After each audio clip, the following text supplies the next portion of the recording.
In your pursuit of greatness, you will pass through unfavorable situations. The Bible says, while they were on that search, they began to strategize. What do we do? And the Bible said, the servant said, there is a man of God. Saul had to borrow money from his servant to give Samuel. If you are still looking at your class and your level, you are not ready for recovery. Saul had to step down from his sonship status to borrow money from a servant. If you are still arrogant, then you don't know what is missing. If you are still proud, then you are not set for recovery. If you are still haughty-hearted, high-minded, then you are not set for recovery. You must understand that on your path to recovery, on your path to greatness, humility is a prerequisite.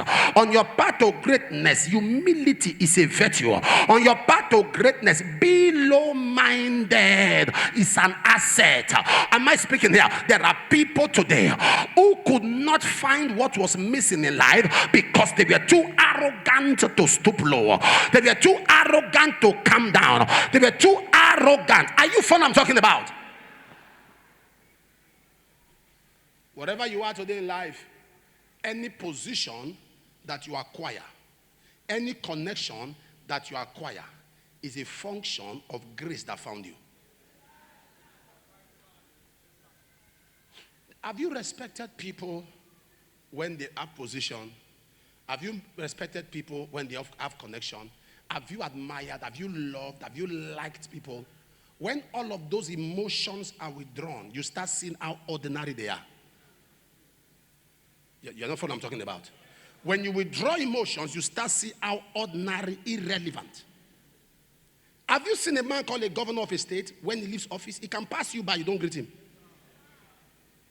Why? All of a sudden, his ordinariness. Is there any English like that?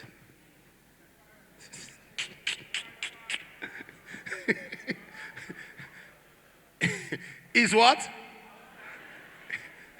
You can speak it, but don't write it. You can speak it. Is yeshiousness. His ordinariness becomes revealed. Am I speaking here? We can speak the English, right? Okay. They say I can speak it here. So his ordinariness is revealed. Why? Because it was admired on the platform of the position he sat on. So when you are proud and you are arrogant, good things can pass you by. When you are proud and you are arrogant, when you can't take counsel, there are things that will happen to you, nobody will tell you. Why? Because the last one they told you, you reacted. There are people that cannot be advised. They can walk into destruction. Nobody counsel them. They saw the disaster coming. They saw the pain coming. Somebody was embarking on a journey, and I had a revelation that she should not go on that journey. And I tried to reach her. I couldn't, so I reached the husband. And I called the husband. I said, tell your wife is going on a journey. Tell your wife not to dare go on that journey. She should not go on the journey. And he told the wife, he was even afraid. So if my wife wants to do something, I can't talk. There's nothing I can say. I said, I know how stubborn she is. I said. They told. And she sent me a voice note.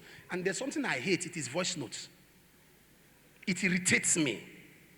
Because voice note means I should leave what I'm doing and put your voice in my ear. Who are you? Are you what I'm talking about? It irritates. I do not like it at all. And sent a voice note. There was nothing she didn't call me. I know my husband has reported to you. I know my husband. All these things they are doing as revelation. It's not revelation. I never spoke to the man.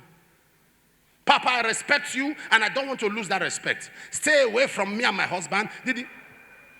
About 2 minutes. If I had forwarded that voice note to my wife, there will be crisis. I listened for about one minute. I didn't listen to that. I just deleted it. I kept quiet. Less than 24 hours, I saw the husband's call. Not less than 21 calls. What happened? Say, my wife has been kidnapped. The people are calling me for ransom. And I told him, I said, hello, network. Hello.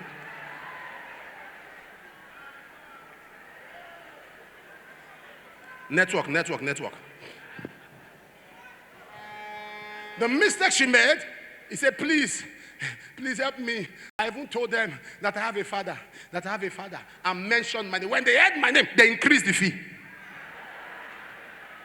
They said, is that man your father? He said, yes, my father. They increased the fee. I said, if I'm your father, who is your mother?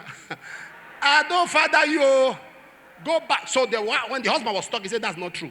That man is not her father, is the pastor. And right now, he doesn't even care whatever happens to her. So people say, are you serious? He doesn't care. They brought the fee down again. There was no beating they didn't give her. She was not sexually abused, but she was beaten.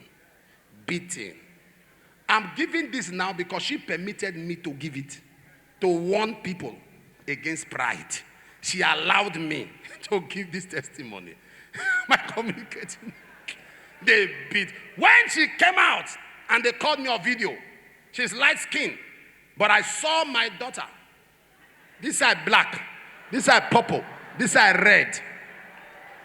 She was looking like an expired sour shower shop. Am I talking to somebody here? And I looked at her. Why? Pride. Anytime a man is about to fall, pride comes first. Anytime a man is about to crash, pride comes first. Because pride goeth before you will not fall. Receive the baptism of humility.